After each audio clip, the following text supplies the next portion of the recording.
It's a service that brings companionship and freedom and mobility to millions of people who are visually impaired.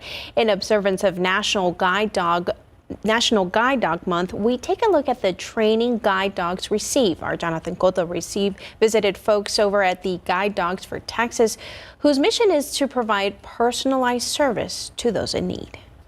Judy St. Clair has been legally blind since 1993 and says just the ability to be able to travel independently with her dog Indy has positively impacted her life. We trust one another, and it's a trust factor, and it's just wonderful because a dog is going to see something ahead of time, protect you, and you have a relationship with a dog that's just ongoing even after they pass. Guide Dogs of Texas says pups are placed with volunteer puppy raisers until the age of 14 to 16 months. Patty McCulley is a puppy raiser volunteer and has been with her dog Nugget since he was 8 weeks old. Giving a dog love, taking it out, introducing it to people, the environment, things that a normal person would come across every day. Guide dog instructor Amy Zamora says these dogs bring more than just increased mobility and independence. The dog brings in a lot of happy faces, and it really encourages people to go up to our clients, to engage with them, and it brings this whole beautiful social relationship as well. Guide Dogs of Texas charges just $1 for each specially trained dog, though the cost of raising and training a guide dog can be as high as $50,000. It's just a blessing. I just thank God there was money and there was an availability here in Texas for this dog to be able to be mine. That was Jonathan Cotto reporting. The nonprofit relies heavily on volunteers and donations. For information on both, head to our website, KSAT.com. A hot one out there if you didn't get up early enough to walk the dog or take the kids to the park, because it got hot as soon as that sun came out. I was out there around 9, 10, and it was already like, It was not a good morning to brush the pool, I can tell you that. Yep, plenty toasty today. We're wrapping up summer. Fall officially begins on Wednesday, and we're going to see a change in our weather just in time for the start of the new season. So I'm really excited to talk to you about this front next week. Very excited. We'll start with the heat, though. Here are the high temperatures today. Again, that 99 at the airport ties the record high temperature for today's date. It got up to 102 in Del Rio, 95 the high in Kerrville, and 100 in Pleasanton. We'll be chasing 100 degrees essentially for the next 3 afternoons, and we could tie or break a couple of records over the next few days as well. But changes really aren't too far away. We do have a cold front that will be moving through late Tuesday next week. Now notice it doesn't get cold behind that front. It actually takes our afternoon highs back to where they should be this time of year. But there will be some other changes behind that frontal boundary that are just going to make it really, really comfortable for the back half of next week, heading into the start of next weekend. So we do have some good stuff to look forward to here. For now, it's 84 at the airport. A few clouds. Dew points are in the mid-60s, and we've got a decent breeze. It's 79 up in New Braunfels, 82 in Del Rio, also 79 in Carrizo Springs. Our dew points are generally in the upper 60s, low 70s, so there's still a decent amount of humidity out there, and it'll be feeling pretty sticky overnight through early tomorrow morning. We did have some showers and storms at times today, this afternoon, especially west of the I-35 corridor. Some strong and even at times severe storms moved through a portion of Uvalde, Kinney, and even northern Maverick County earlier today, but no rain out there currently. We do still have some lingering cloud cover, and skies will become mostly clear gradually overnight through early tomorrow. Temperature wise, we'll start you off for most of us, low to mid 70s, light winds and mostly sunny skies to start the day tomorrow. As we head into the afternoon, I do think we'll pick up a few fair weather clouds, and then there will be another chance of rain tomorrow, but it is going to be pretty minimal. I do think along and east of 35, as Futurecast shows here, there could be a couple of stray showers, maybe a rumble of thunder. Overall, not as much activity as what we saw today out on the radar, but nonetheless about a 10% chance coverage-wise for a stray shower tomorrow. Otherwise, and really for the majority of us, just another hot day with high temperatures back chasing 100 degrees for a lot of south central Texas. So let's talk about this front, shall we? The system that's going to bring it our way is actually moving into the Pacific Northwest right now, bringing a lot of rain to places like Oregon and Washington, a lot of cloud cover there as well. This is a nice dip in the jet stream or a trough, and it's going to continue to move east across the country for the next couple of days. So while it takes its time moving in from the Pacific Northwest, we will just be staying hot for the next several afternoons, Monday, even into Tuesday, because it doesn't look like this front will be moving through until late afternoon, early evening on Tuesday. We will get a chance of rain with this, but I'll tell you now, it's not a great chance. We're likely just looking at a broken line of some showers and storms Tuesday evening. By Tuesday night, certainly by Wednesday morning, we are looking at dry air, breezy conditions settling in. The dew points, that is going to be where we really win with this frontal boundary. I mentioned it's not going to get cold, but our air will get quite dry by Wednesday. All the way through the end of next week, we'll have dew points down in the 40s and 50s. That's the air that kind of makes it feel a little bit more like fall. So you won't be pulling out the jackets, but it is going to turn a lot more comfortable behind that front next week. I'm looking forward to it, that's for sure. So overnight, we'll drop you down into the low 70s. Back into the upper 90s tomorrow afternoon, another toasty day and for the next few days. Then behind that front, take a look at this. Again, our afternoons will be near 90, but our morning lows will drop into the low 60s. Pair that with dry air. Chef's kiss. Very nice. What I heard was it's pumpkin spice weather. Oh, it's been that for a couple of weeks. This just officially makes it, do I get out the sweaters? Nah, probably not. Nah. Still plenty of time to sweat. All right, 3 weeks in and the Roadrunners are perfect on the 2021 season. Yeah, I'll tell you what, and they did it again today with defense, another defensive touchdown, and they came within 3.5 minutes of their second straight shutout. UTSA looked pretty darn good today against Middle Tennessee Blue Raiders. We got all the highlights coming up as they are 3-0. Plus, in big game coverage, number 1 Brennan was in action tonight. We got it coming up next. Undefeated UTSA football faced Middle Tennessee at the Alamo Dome today in front of 16,202 fans. Conference USA opener for both squads. That is such a cool opening for UTSA right there.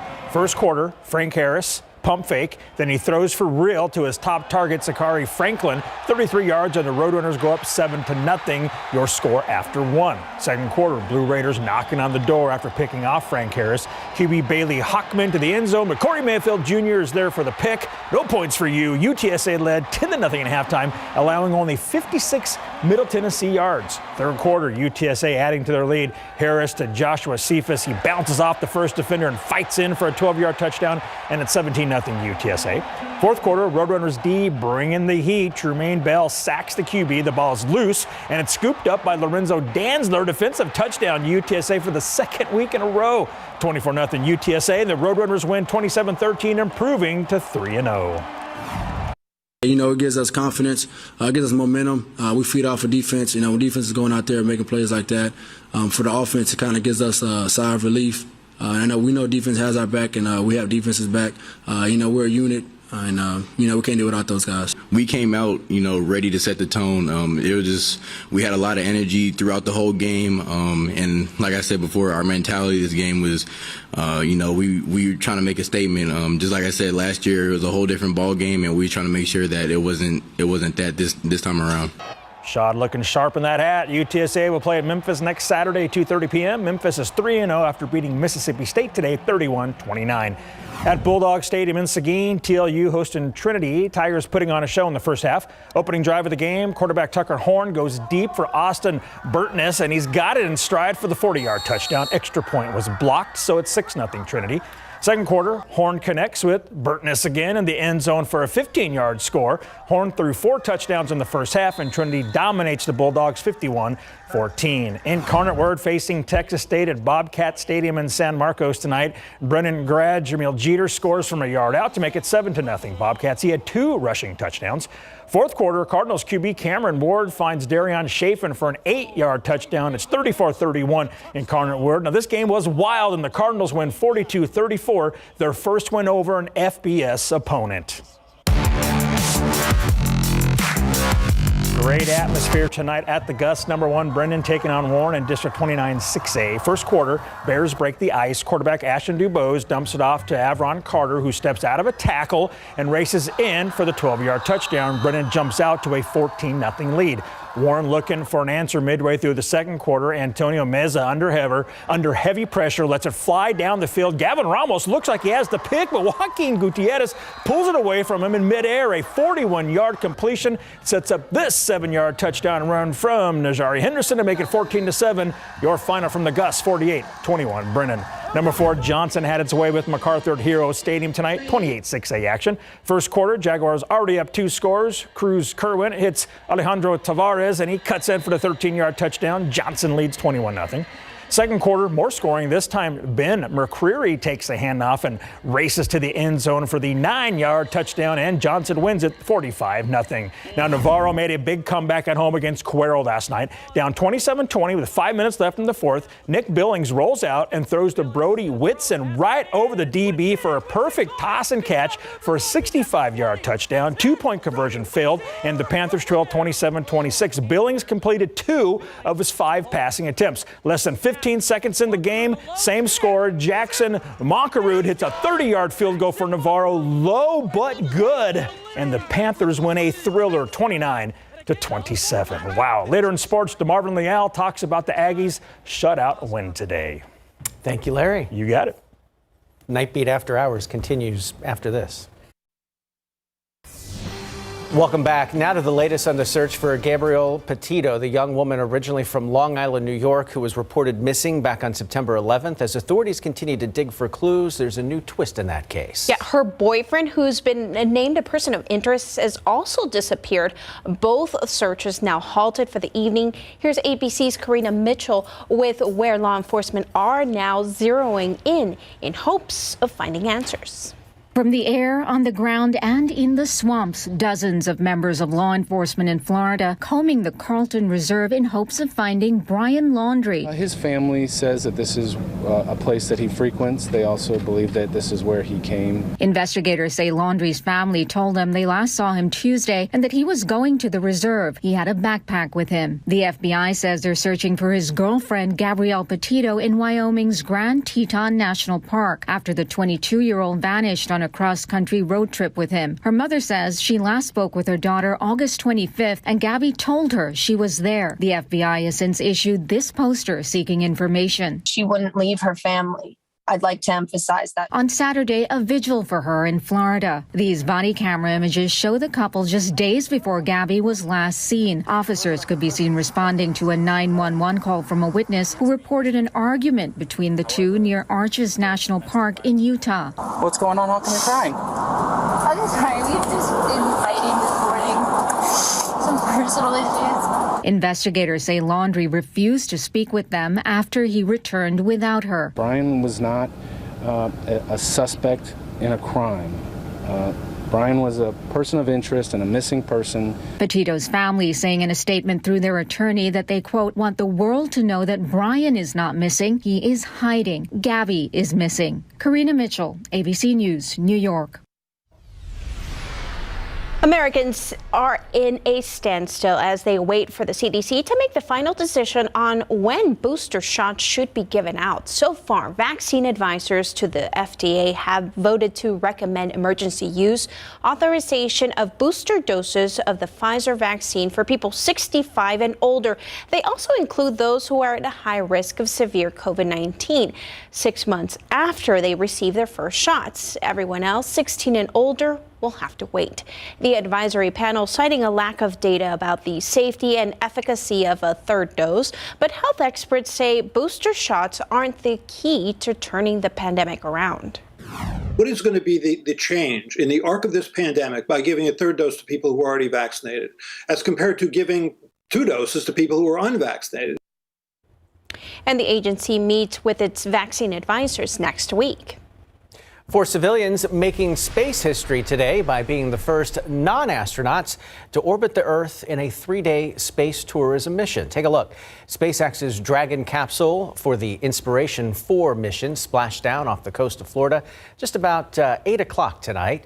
38-year-old billionaire Jared Isaacman, who personally financed the trip, thanks SpaceX for, quote, a heck of a ride, unquote. Also on the crew, a childhood cancer survivor, community college professor, and a guy who won an online raffle for a spot. Not bad. SpaceX is hoping the missions will be the first of many, with contracts already in hand for 5 other private missions.